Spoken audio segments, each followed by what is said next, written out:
सर्वोच्च न्यायालयाने 2 दिवसापूर्वी घेतलेल्या एका महत्त्वाच्या निर्णयामुळे आता राज्यातील शिक्षकांची डोकेदुखी वाढली आहे आणि सर्वोच्च न्यायालयाच्या या धक्कादायक निर्णयामुळे राज्यातील शिक्षकांसमोर आता मोठे आव्हान उभे राहिले आहे।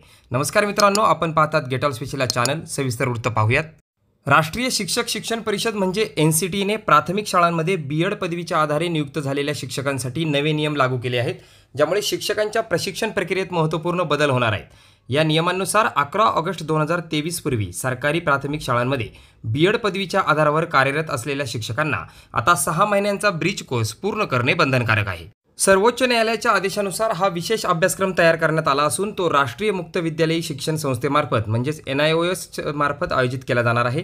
या बदलांमुळे शिक्षकांना त्यांच्या नोकऱ्या टिकवण्यासाठी नव्या कौशल्यांचा अंगीकार करावा लागणार आहे। तर कोर्स करणे अनिवार्य। एनसीटीच्या सदस्य सचिव अभिलाषा झा मिश्रा यांनी याबाबत अधिसूचना जारी केली आहे, ज्यामध्ये कोणत्या शिक्षकांना या कोर्सचा लाभ मिळेल आणि कोणत्या शिक्षकांना तो अनिवार्य असेल याबाबत स्पष्टता देण्यात आली आहे। या अधिसूचनेनुसार केवळ अर्ज केलेले किंवा निवड झालेले परंतु प्रत्यक्ष काम न केलेले शिक्षक या योजनेचा लाभ घेऊ शकणार नाहीत।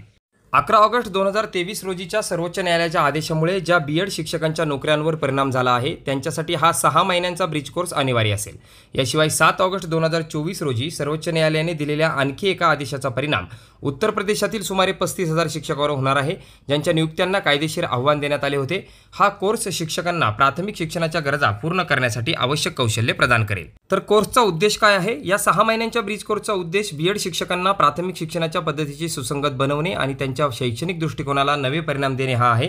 राष्ट्रीय शैक्षणिक संशोधन आणि प्रशिक्षण परिषदेने देखील जुन्या आणि नव्या अभ्यासक्रमांमधील अंतर कमी करण्यासाठी स्वतंत्र ब्रिज कोर्स तयार केले आहेत। हे कोर्स विशेषतः इयत्ता 5वी आणि 8वीच्या विद्यार्थ्यांसाठी डिझाईन करण्यात आले असून ते अनुक्रमे 30 आणि 45 दिवसांचे असतील। केंद्रीय माध्यमिक शिक्षण मंडळाने याबाबत सर्व शाळांना माहिती पाठवली आहे, ज्यामुळे शिक्षकांना विद्यार्थ्यांच्या शैक्षणिक गरजांची जुळवून घेण्यासाठी अतिरिक्त मार्गदर्शन मिळेल। या नव्या नियमामुळे बीएड शिक्षकांसमोरील आव्हाने वाढली असली तरी हा कोर्स त्यांच्या व्यावसायिक विकासासाठी उपयुक्त ठरू शकतो। प्राथमिक शिक्षणात डीएड किंवा समकक्ष प्रशिक्षणाला प्राधान्य दिले जाते आणि यामुळे बीएड शिक्षकांना त्यांच्या नोकऱ्या कायम ठेवण्यासाठी हा कोर्स पूर्ण करणे गरजेचे आहे।